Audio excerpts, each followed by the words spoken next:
Hello, and welcome to Lynn Speaks. I'm Frances Lamas, and today is February 14, 2019. I am here at Lynn University talking with Abe Lurie, who has served in World War II. Welcome, Abe, and thank you for your time. So, Abe, tell me a little bit about where you were born. I was born in Brooklyn, New York. Is that the same place where you were born and raised? Yes, How old were you when you moved out of New York? never. I've always been a New Yorker. Wow, okay. And tell me a little bit about the $1,000,000 question about how old are you? April the 11th, I'll be 97 years old. Wow, that's truly amazing. You're in great shape. When you were growing up, what did you aspire to be? A mechanic? And did that have any relationship with your career of choice? Yes. What was the relationship? Well, I always liked to design things and build things, so I decided to become a tool and die maker. Oh, wow. And what brought you to Uncle Sam? All my friends were already in the service. I felt a little self-conscious walking around by myself, so I joined. Oh, wow. So you decided to join and follow everybody else and take a Yes. stand. Good for you. Good for you. How old were you when you first joined? 21. You were young. Yes. You were young. And what branch of service did you go into? I ended up in the quartermaster. What made you choose that branch? I didn't. I was assigned to the quartermaster. Who were you assigned by? The Army. And when you were enlisted, were you enlisted or were you a commissioned officer? No, I was enlisted. What was your military occupational specialty? Quartermaster, And running depot for clothing. and what made you choose that military occupational specialty? I didn't choose it. The Army put me there. Okay. What was your unit? The 58th QM Sales Company, What was your rank when you first joined? private, And what was your rank at the end of your tour of duty? PFC. Wow. So tell us about your most difficult missions when you were at combat. I was never in combat. Okay. So what was life like when you were in the Army? Tell me a little bit about what you experienced and what you saw. Well, life was very pleasant because we were a sales company, the only one in the whole United States Army. Our job was to sell the officers their clothing, because officers do not get clothing for free. They have to buy it. Our job was to go from camp to camp. We were mobile, and we went from camp to camp selling officers their clothing. Wow. And tell us a little bit about what life was like being a soldier in the time of war. It was great. Really? You were never afraid? No, I was never that close to the front lines. So you never really experienced anything impactful? No. Okay. Okay. And tell us a little bit about your thoughts during D-Day when the U.S. invaded France by means of beach landings in Normandy. Well, the thought was we were scheduled to hit the beach on D+1, but through an error, we didn't land on the beach for about another 5 or 6 days. So how long were you pretty much there waiting? Well, we landed at Omaha Beach and immediately went inland because we were supposed to be in Cherbourg. So we had to follow the Army until they captured Cherbourg so we could go into Cherbourg. And were you nervous? Were you anxious? Were you afraid? What were your feelings when you were waiting for that? Just anxious to get there. Mm-hmm. Because we didn't have any permanent place to stay, so we either slept in the back of a truck, under a truck, and bombed out buildings until they got us to Cherbourg. And when you were waiting, with your co-mates and stuff, was there ever a time that you guys thought that you guys were never going to make it out of there? No. You guys always had strength to come back home. We had faith in the soldiers in front of us. So tell us a little bit about your most vivid memory of what you saw. The most impactful thing that you should take away from war, and it's you still think about it. Well, as we were advancing with the army, the destruction in front of us, all these cities that were bombed out and destroyed by the advancing troops, that was not pleasant. It wasn't a pleasant sight to see nothing left standing. Was it a sense of sorrow? Yes, I felt sorry for the people because they didn't have any place to come back home to. And you did. Yes. Most people have seen the award-winning film Saving Private Ryan. Did you see it? Yes. Did it seem realistic to you compared to what you saw? Almost. Almost. Pretty close.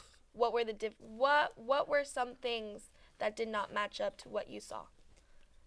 That's hard to say because, you can't remember all your memories as in the field. And it was just a little exciting to watch because it possibly could have happened that way. Yeah. Yeah. Did you have any main buddies as a support system there? Yes, I had one friend that I went through almost 3 years overseas. We were together all the time. All the time. Right. Overseas 3 years all the time. Right. Did you have anybody ever at home that you would write back to? Yes. I had my girlfriend at the time and my family. And you wrote as much as you could every day? Yes. How long would it take for you guys to get mail and letters? The Army got their mail fairly quickly because it was V-mail. They weren't really letters. You wrote it on a sheet of paper, folded it up, had it sent. It had to be read by the captain first, so that you didn't give any secrets away. Oh, so the captain. Usually you would get an answer by the end of the week. Wow. Okay. So fairly quickly for overseas, you would say. Yes. Yes. Wow. And how significant and important were those letters in a time of being a soldier? Those were basically your memoirs from back home, correct? Yes. So there's more significance in those letters than if you were sending letters and not at war, correct? Correct. Do you still have those letters today? No. Do you know where they might end up being? No. Very long time ago. That was a very long time ago. Well, tell me a little bit about after D-Day. What was happening? What was life like? It was so raw and so fast. I can't imagine being a soldier to quickly adapt. What happened after? Well, truthfully, my life in the Army was not that eventful. They gave us a department store in Cherbourg, which we ran for the benefit of the officers. We would sell all officers their clothing, the nurses, the WACs, and the officers. So can't be very exciting being a sales clerk. And being a sales clerk, is that different than, do you guys have different means of living? Do you guys stay in the same complexes? Do you guys go somewhere else? What was your living like? Well, they gave us living quarters as close to the store as possible, so that we could walk there. Okay. What is something that you took away from the war that young people should know about? Discipline. Discipline. And learning to think for yourself.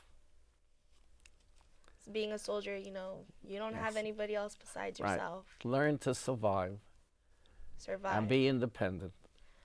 What is your mode of survival? When you went into survival mode, what did that mean back then for you? Well, you always looked after yourself and, of course, a close friend, because you always need a friend in the service. And you just always had to look out for yourself, whether you just went to eat. You made sure that you were there on time and you had got your food. You got your medical coverage. and you had to take care of all those things on your own.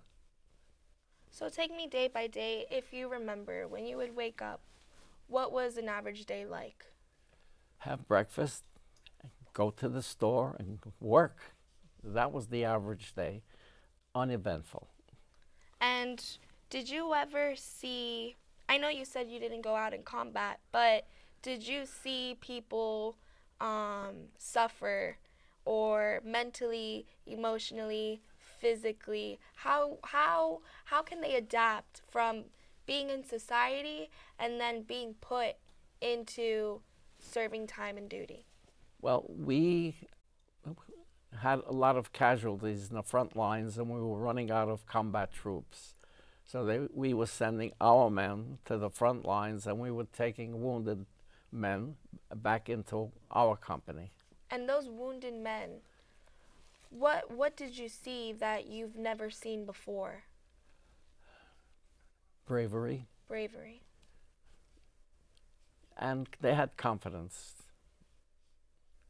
They learned to survive. And that's the trick in the Army. You have to learn to survive. Now, in the Army, it's hard going into the Army. I don't know, I've never been in the Army, but I can imagine that it is heartbreaking when you go into the Army wanting to survive in solo mode, but also getting attached to other people and losing them during that time. Did that ever happen to you? No, we were fortunate. Thank God. Right. Thank God. Wow. Wow. So, do you still keep in contact? Have you kept in contact after you left your time in service? Not really. When you're 97, you have very few friends left alive. Mm-hmm. So I really have nobody in the Army that I can keep in contact with. Except, I see. Well, when did the war end for you?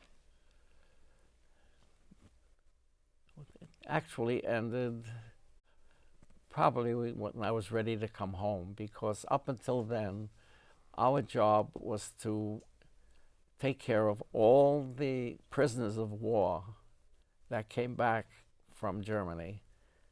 We had to redress the whole 8th Air Force because they were all captured when their planes were shot out of the air bombing Germany. So as they sent them back, our job was to see that they got all their uniforms and all their insignias so that we sent them home with dignity. Wow. Wow, you sent them back home to Germany. No, to the United States. To the United States, They sorry. were American airmen. Wow. Wow. Well, when the war ended, did you re-enlist or did you end your time in service? I ended my time in service, no re-enlistment.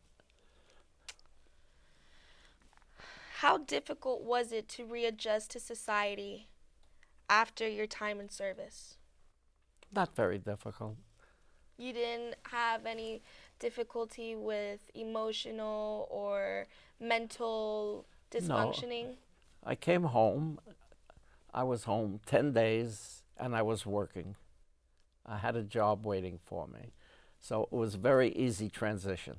What job did you have waiting for you? In a machine shop as a tool maker. How did you get a job waiting for you when you're coming out of service? Because I was related Okay. to the owner, and he called me that he had a job, I should come to work. So, what was the first thing you did after your time of service? Get all new clothing. My mother had given all my clothes to her father, so I had nothing. I had to create a whole new wardrobe. How many years were you away from home? 3 years. 3 years. 3 years. Wow.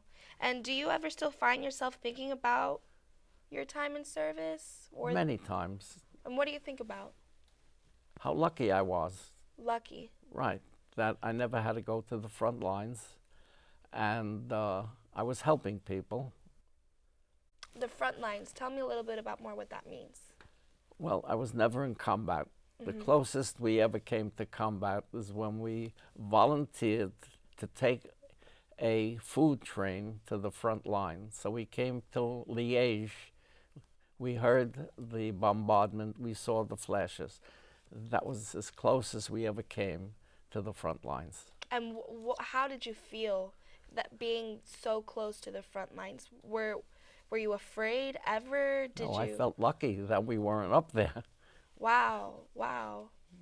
So you really look at this with a positive attitude, and you really just take away that discipline, bravery, and courage is the main thing that everybody needs to survive. That's right. If there's anything you can tell, not only me, but viewers as well, what is something that you are thankful about from being in time in service? Well, the one thing that sticks in my mind is that when we were dressing or redressing our troops, our officers, to send them home, we ran out of insignia. And the captain wanted to send them home without insignia. And I didn't think that was right. So we made a rush trip from Antwerp, Brussels, to Paris, France, and picked up all the insignia necessary to send these men home with their full rank and with dignity. Wow. That's amazing. That's amazing. That's amazing. So, do you regret, or are you blessed that for serving time? Is there anything that you look back that you wished you can change or do differently? No, I was very happy. I felt the Army did a lot of things that were good for me. It, as I said before, it taught me how to take care of myself, how to be independent.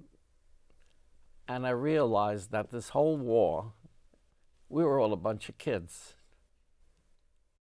running around doing men's jobs. And I never regretted 1 minute of being in the service. Wow, Abe. Well, Abe, thank you so much again today, not only for your time, but also for the service that you've provided. Thank you for the remarkable insight that not only to me, but also to the rest of the viewers. And once again, I'm Frances Lamas. Thank you for listening.